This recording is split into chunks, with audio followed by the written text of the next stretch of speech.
So the Clan Wars 2.0 update should actually be dropping on Monday, which, if I edit this video out in time, should be tomorrow.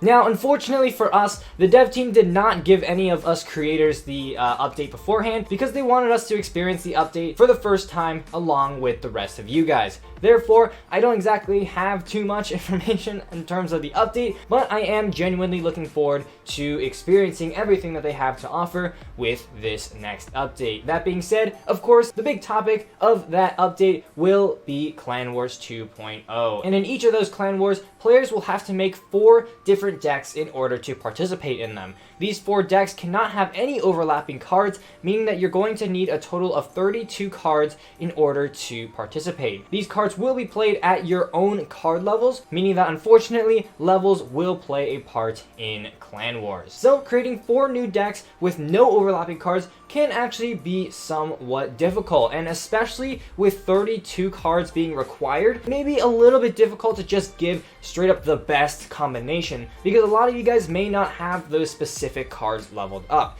Therefore, today, I'm going to go ahead and split this episode into 3 different parts. In the first part, I'm going to go over what I believe is the best combination, given that levels aren't an issue, and that you want to pick the safest, most versatile, and easy decks to play and master. In the second part of this episode, I'm going to go ahead and give you guys a few tips on how I would build 4 different decks with no overlapping cards, so that you guys can apply those tips to your own unique card combination with your own unique set of card levels. Finally, I'm going to give an example and show you guys how I will create my 4 deck combination on my mini account, which definitely does not have high levels whatsoever. Now, before we get into the episode, if you could please leave a like down below and subscribe to the channel, that would be greatly appreciated. Also, be sure to check me out on social medias, links down below, and if you'd like to support me in-game, feel free to use code Legendaray in the shop. And with all that out of the way, let's get right into the episode.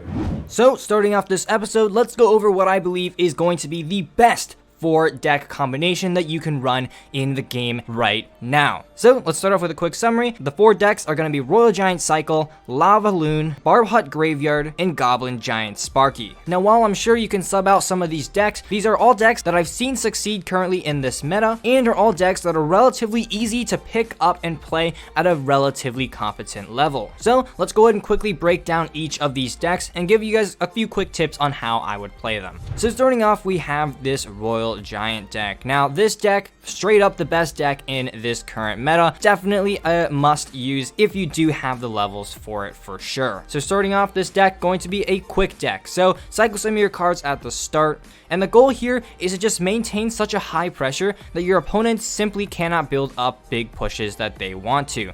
Do that by maintaining a high pressure and just constantly building up Royal Giant pushes over and over again, using the Hunter as well as the Fisherman to pull away any support that the opponents have to take out the Royal Giant. The Heal Spear is going to be super valuable to allow the Royal Giant to get additional hits, and will also help you cycle just a little bit faster. Alternatively, you can also consider building up a Royal Giant from the back, and that will allow you to actually build up a bit of a bigger push, or cycle to a second Royal Giant to apply even more pressure. Lastly, this deck is really cheap, so spell cycling is also a very viable option once you get into that overtime and triple elixir. Next up, we of course have Lava Loon. Now, this one also a pretty traditional meta deck that will have no overlapping cards with the Royal Giant cycles. This deck gonna also be a quite simple playstyle. Essentially, you're gonna wait for your opponent to play something in the back, ideally an air counter, and then just go ahead and play a Lava Hound in that same lane. After that, you kind of just want to support the Lava Hound as you would any sort of beatdown push. Go in with an Inferno Dragon, go in with a Baby Dragon, and a Balloon if you have that elixir. Finally, when the Lava Hound is about to pop, send in that Miner to either get chip damage onto the opponent's tower, or to take out any of your opponent's units that they're using to actually defend your Lava Hound push. On defense, this deck is also rather solid. Inferno Dragon can take care of pretty much any of the tanks, Barbarians deal super high DPS and are also rather tanky, and also don't be afraid to use the Miner on defense as well. You only have 2 ground answers in this deck, so you are going to have to utilize both if the matchup does call for it. Alright, so for the third deck that I would recommend is going to be this Graveyard Barb Hut variation. Barb Hut Graveyard is a deck that is relatively safe. There aren't too many decks that really hard counter it, so it's definitely a really safe option for you to run in pretty much any meta. Starting off here, you'll usually cycle something pretty passive. If you have a Barb Hut, then you can go ahead and play that down in the center of the map, or you can maybe cycle a Barb Barrel or a Knight in the back. The goal here is to make sure that your opponent has to spend a lot of their elixir just defending some of your more casual pushes. That way you can build up an elixir advantage to go in with a graveyard push. And with the RNG of the graveyard, you're pretty much always guaranteed a couple of skeleton hits over and over on the opponent's tower. Now on defense, this deck is very solid. The Musketeer is honestly just broken in this meta, dealing so much damage from afar, and combined with the Knight as well as the tankiness of the Barb Hut can form a pretty much impenetrable defense, allowing the Musketeer to just get so much value on both defense and offense. In addition, skeleton dragons can do a good amount of spell bait as well as quite a bit of damage, so the opponents are going to have an immediate response for those dragons as well.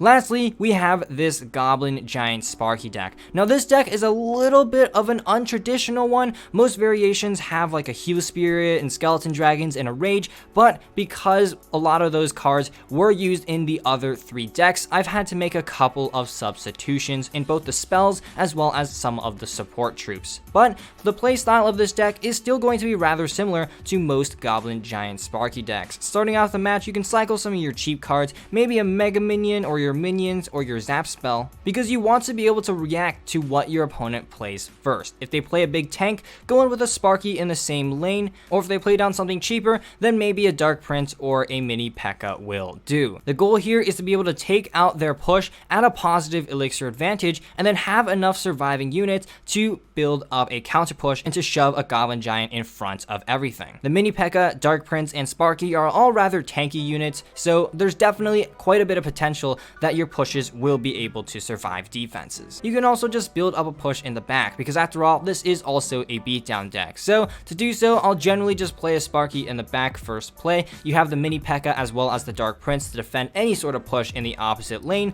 and then just go ahead and put a Goblin Giant in front. Rather simple, support it with everything you've got, and also be smart with your spells. The Lightning is actually a spell that is not as expected in this meta, so a lot of people actually are not prepared to face it, and so you can utilize that to actually take out a ton of different supporting units or reset the charges on a lot of different troops. So there we go, a quick summary of what I believe is the best 4-deck combination in the game, as well as a couple of tips on how to play each of these decks. Now I understand that a lot of you probably don't have levels for these decks, so without further ado, let's go ahead and go over a couple of tips I have to create an optimal 4-deck combination based off of your card collection and your card levels.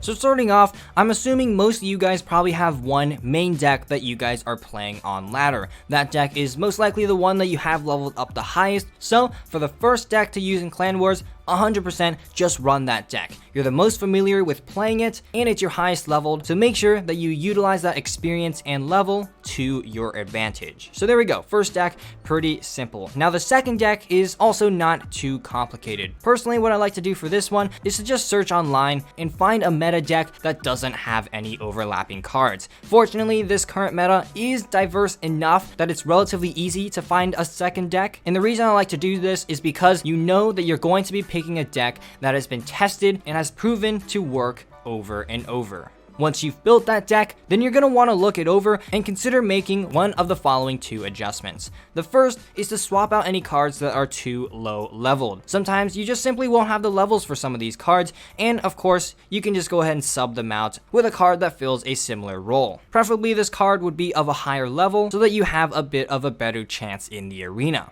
The second option is to swap out the card with a replacement that is level independent. There are a lot of cards in the game that are actually quite effective even if they are underleveled, and that includes a majority of the legendary cards as well as things such as Giant Skeleton, Hunter, Balloon, and P.E.K.K.A. Now, as for the third and the fourth decks, you're also going to have to be quite creative. Again, I like to look up a deck online that is a different archetype than the two decks you've already chosen, and then just perform the same swapping maneuver. If there are any repeating cards, most likely the spells will be repeating, then you can consider swapping those out for new ones. In addition, swapping out your lower level cards for higher level ones, or ones that are more level independent, will leave you with a deck that still has combinations that have proven to work well in the meta, but have a different set of supporting units that can still do a relatively solid job.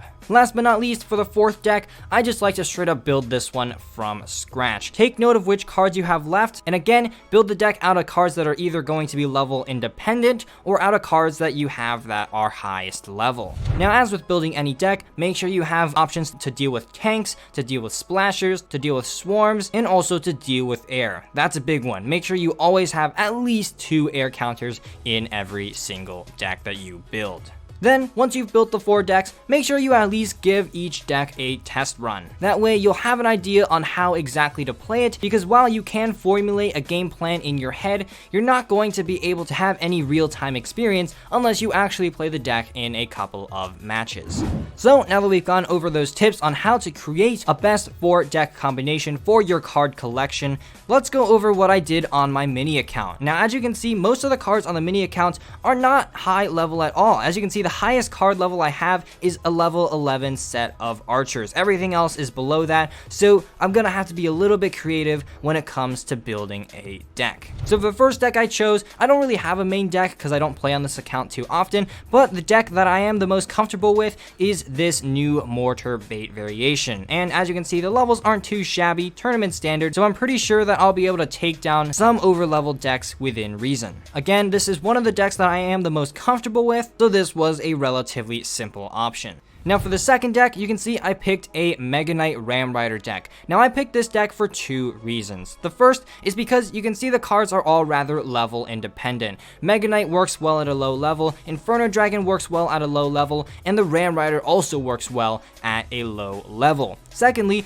this deck has a completely different set of spells than the first deck. You can see the first deck has a Fireball and a Log, and the second deck has the Poison, the Barb Barrel, and the Snowball. Last but not least, I literally just copied this deck off of Stats Royale, so I know 100% that this is a deck that works and has been shown to be able to perform consistently in this current meta.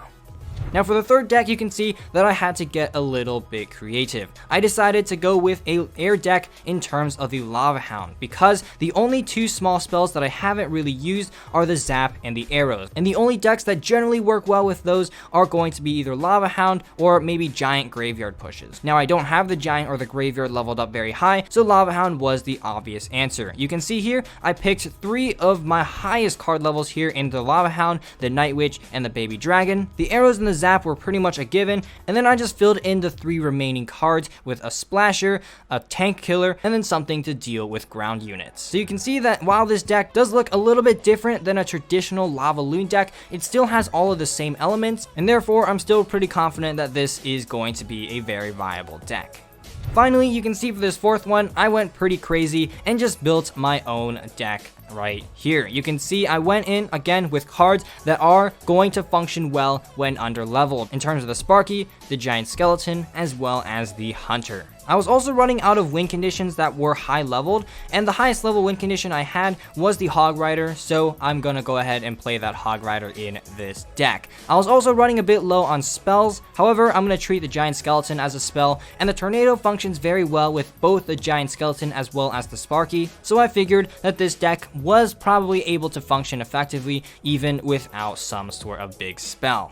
So there we go. What is, in my opinion, the best 4-deck combination you can use in-game right now, as well as a couple of tips and pointers on how I would specialize my own 4-deck combination depending on which cards I have leveled up. Now, creating these 4 decks definitely takes a little bit of time, so I definitely recommend that after this video, you immediately just take some time and try and build up those 4 decks, just so that you'll have an idea on what you're going to be working with when Clan Wars does come out. I wish you all the best of luck, and I wish the dev team best of luck for the Clan Wars update coming tomorrow.